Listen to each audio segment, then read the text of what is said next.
Part of a Deputy Public Prosecutor's job is to present compelling evidence to the court to ensure that criminals get convicted of their crimes.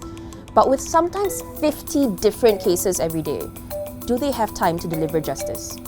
Imagine you've been mugged at knife point. You're shaken up, lost a few valuable items, but got away unscathed.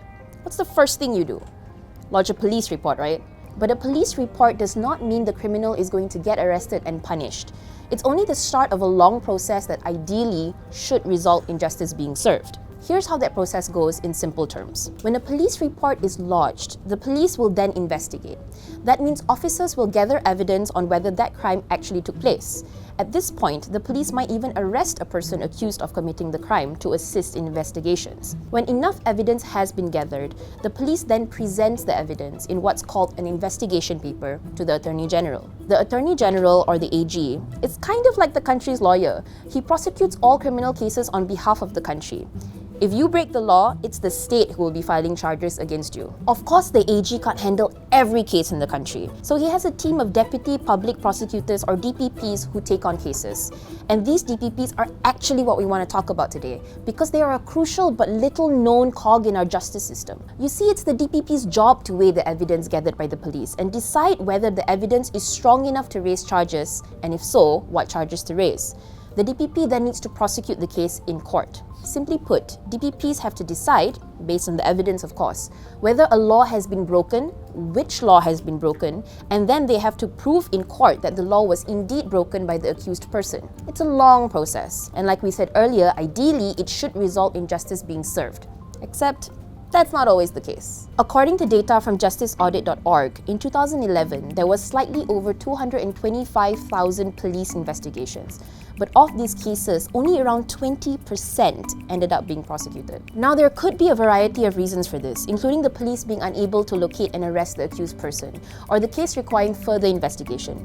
It's also unlikely that a prosecution will go ahead unless there's a strong chance of getting a conviction, i.e., there is clear evidence of what happened. The Justice Audit website says there's a policy of only prosecuting cases with an 80% chance of conviction, though we couldn't independently verify that statement. But of those cases that were prosecuted, only 28,577 resulted in convictions. That's a conviction rate of around 65%. But for some crimes, like rape, that conviction rate can be as low as 3%. Conviction rates around the world vary, from around 46% in India, 70 to 80% in the US and UK, and almost 100% in China and Japan. So why aren't Malaysia's numbers higher? Some of these cases which I've handled, I can see that there's many things that the prosecutor, well, I'll say the prosecution as a whole, I don't want to pinpoint the individual and blame them fully. The prosecution could have looked into to ensure that that the case is more fortified. That doesn't sound good. And one of the reasons for this could be the overwhelming caseload. As far back as 2014, there have been reports that there are not enough DPPs. In 2018, the Malaysian court system resolved over 2 million criminal cases. More than 95% of these cases were heard by the magistrates court, which is the lowest level court that hears cases punishable by up to 10 years in prison. That's why most DPPs are assigned to magistrates court. If you take any magistrates court, say in Petaling Jaya or in Shah Alam or even in Klang, well, I would say some DPPs have to handle close to 50 to 60 files in the minimum per day. So that's quite a huge volume. I've seen in my experience one DPP handling maybe 2, 3, even more sometimes trials a day. And that sometimes I feel is humanly impossible, because you're going from one case, you go through 2 or 3 witnesses, you close that file, you open another file, you continue with 2 or 3 witnesses, pick up from where you left off on the last date.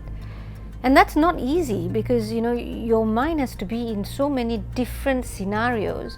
Which witness was saying what in which case, and sometimes that can translate into unfairness for the victims, for the families, if certain evidence is not presented properly or carefully. Or certain witnesses are not called, simply because of them being so pressured. Another problem is a lack of training. While DPPs are certified lawyers who've been called to the bar, their training is done on the job. But according to ex-DPP R.AGE, it's not unheard of for junior DPPs, meaning those fresh out of their studies with no on-the-job experience, to be almost immediately given the heavy responsibility of handling cases by themselves. The needs of the country and the overwhelming requirement to man the courts below, we just don't have time for that. So what is done is, of course, there's some shadowing work, there's some tagging along with seniors, which are done at the initial stage. But by and large, the DPPs at the early part of their careers, they are exposed to handle the cases directly on their own. I've heard friends who, they only had 2-3 days of the onboarding and straight away they were prosecuting trials.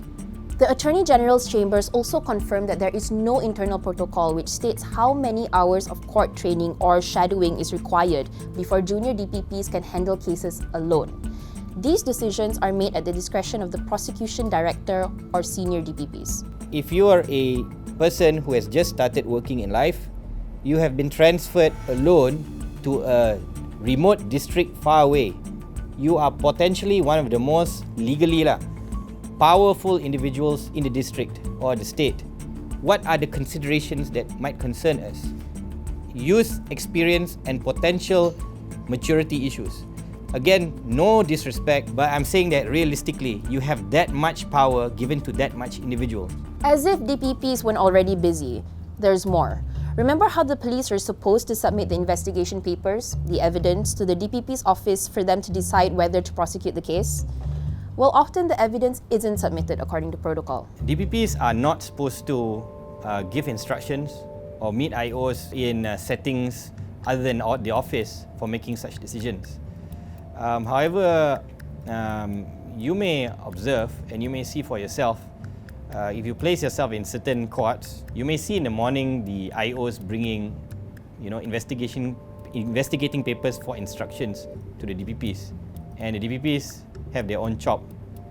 And whatever the direction is, if the direction is to charge upon their signature, the investigator will take these IPs and they will register the charges.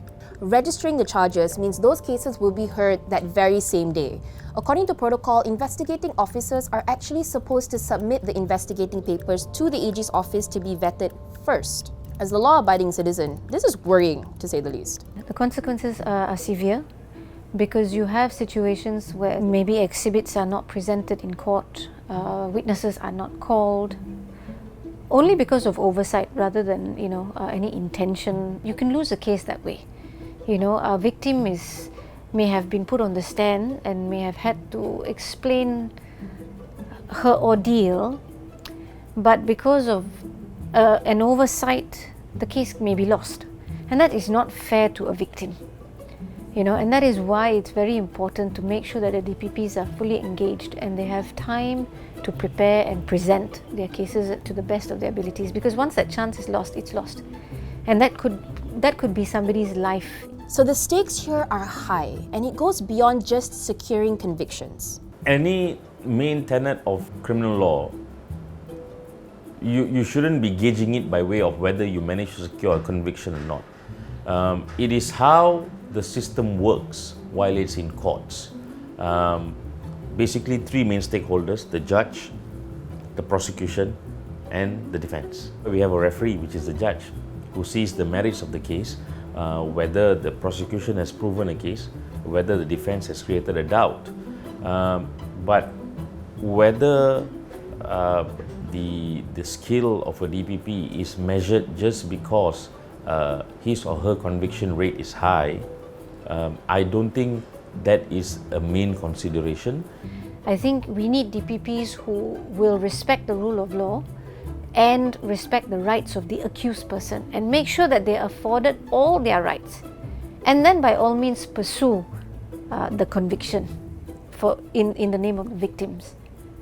But their duty is to present a balanced view to court. That's also the job of the prosecution, to ensure a fair trial. Only then is that conviction that she gets at the end of the day safe.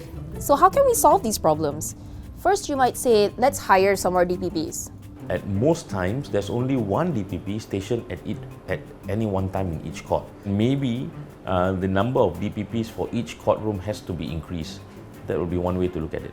I think there is also an issue in relation to funding. all right, that will be a big issue. Experts also want DPPs to have the time and funding to attend more specialized training courses. At the moment, DPPs are required to attend at least, but sometimes only, 7 days of training every year at Malaysia's Judicial and Legal Training Institute, ILCAP. We're looking at high quality processes and high quality prosecution. So you want high quality stuff, you must be willing to invest in the personnel. If you think that, sending them to ILCAP every once in a while to fulfill their 7 days period, grudgingly or otherwise, if you think that is enough, okay, because the government has spent a lot of money to set up Institute Latihan Kehakiman dan Perundangan in Bandar Baru Bangi, among others. But make sure that you have lots and lots of programs there, competitive programs. Really competitive. It's also vital that junior DPPs receive sufficient shadow training before they're allowed to handle cases on their own. When I was doing my pupillage in England, before I started practice in Malaysia, for the first 6 months I was not allowed to do any case on my own. I was always with a senior. So I had the 6 months to watch and learn and even be on my feet, but with a senior. Then after that, the second 6 months, I had access to a senior at all times. And I thought that was very, very important and crucial, actually. Unfortunately, crimes are committed every day. But at least we should be able to say that our judicial system is ready to serve justice. At the moment, that can't really be said with confidence.